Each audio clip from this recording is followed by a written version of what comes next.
This is a video everyone who's ever been in a relationship with a narcissist needs to see.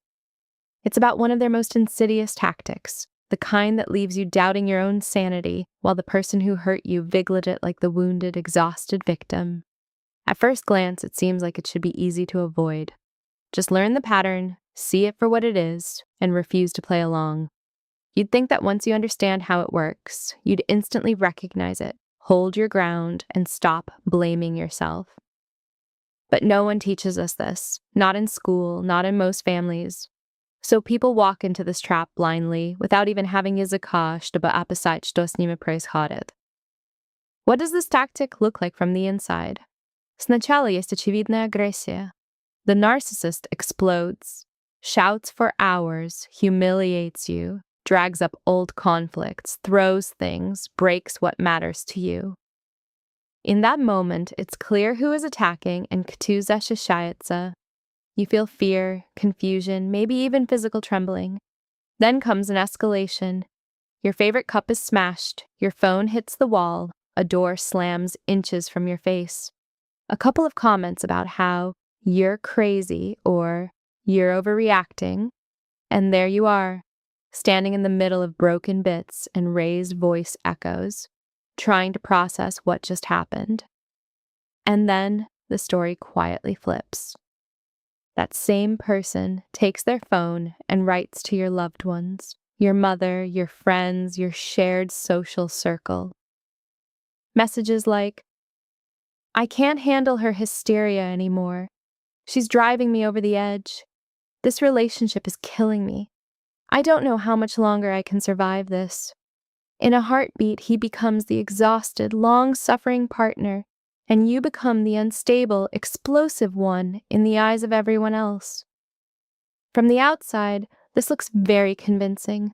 A tired person who has tried everything, and a difficult partner who supposedly constantly creates drama. And if there are no witnesses to the actual scenes, people usually believe the one who puts on the victim mask first. Behind this, there's almost always the same three-step mechanism. The first step is denial. The narcissist wipes out the fact of their aggression. "I didn't shout. I didn't insult you. You imagined it. You're exaggerating. It wasn't that bad. You're too sensitive." Your perception is questioned. Your memory is doubted. Your emotions are labeled as over the top. Bit by bit, you start wondering if you really remember things correctly, if you're dramatizing, if you might, in fact, be the problem. The second step is attack. Once the reality of what happened is blurred, the spotlight turns on you. You're the one with issues.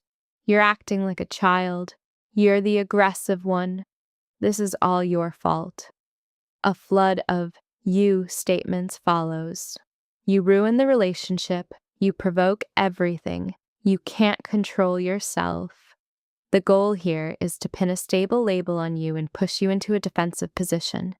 The more you explain and justify, the farther you move away from the original fact of their abuse. The third step is reversal of roles. This is where the narcissist says things like, "You're the real narcissist, and I'm your victim. I've been suffering with you for years. I've done everything I can, and you don't appreciate me. You're driving me insane." The aggressor finally secures the role of the wounded party. You, the one who was defending yourself minutes ago, become the dangerous, unstable side, while they present themselves as someone who has just endured too much for too long. After this three-step dance, many people end up in a place where trusting themselves becomes very hard. Thoughts appear, maybe I really overreacted.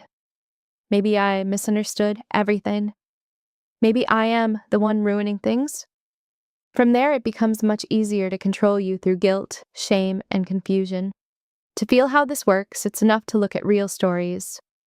In one story, during an argument, a woman sends a short, frightened message to her mother saying they're fighting and she's scared. Her partner sees it, gets furious, grabs her phone, and smashes it against the wall. She bursts into tears and says, "You broke my phone." He responds, "What phone? Are you insane? You dropped it yourself. You're hysterical. You don't even see what you're doing." Reality starts slipping. Inside, it feels like the ground is opening under her feet. She insists, I saw you throw it. You pulled it out of my hands. He raises his voice and tells her she's mentally unstable, that she needs treatment, that talking to her is pointless. Then he leaves. Later, it turns out he left to call her mother. There he tells a very different story, that his partner is losing her mind, that she needs professional help, that she's constantly having breakdowns, and he can't take it anymore. By the time her mother shows up at the door, the first version cemented in her mind is his. And when she sees her exhausted daughter, all she can say is, "You look so tired. Maybe you really need to rest." Trying to reconstruct what actually happened in the kitchen a few hours earlier becomes nearly impossible. In another story, a woman notices strange behavior in her husband, picks up his unlocked phone, and finds a romantic chat with another woman. This isn't just playful messages. It's clear that their relationship has already gone very far. Shock, trembling hands, a direct question. What is this? He snatches the phone, walks into the bathroom, deletes the entire conversation, and at the same time types a message into a shared family and friends chat. There he writes that he's exhausted, that his wife has been tormenting him for years with her groundless jealousy, that she constantly accuses him without evidence, that he's on the edge and doesn't know if he wants to live like this anymore. When he comes out, the same familiar pattern unfolds. First, denial. There was nothing. You misunderstood, you imagined this, you're twisting things. Then attack. You have serious issues, you're paranoid, you're destroying this family with your fantasies. And finally, role reversal. I'm the one being abused by your jealousy. I'm the one who needs protection from you. On top of this, calls start coming in from relatives and friends asking, "What are you doing to him? He's such a good man, and you've driven him to medication." And at that point telling them, "I saw real messages, but he deleted everything," sounds weak and unconvincing against his already established narrative. The most painful part is that a narcissist rarely keeps the story between the two of you. They actively pull third parties into the conflict. Parents, mutual friends, sometimes even children. They carefully shape an image of you as unstable, difficult, ungrateful, so that any future aggression on their side can be justified in advance.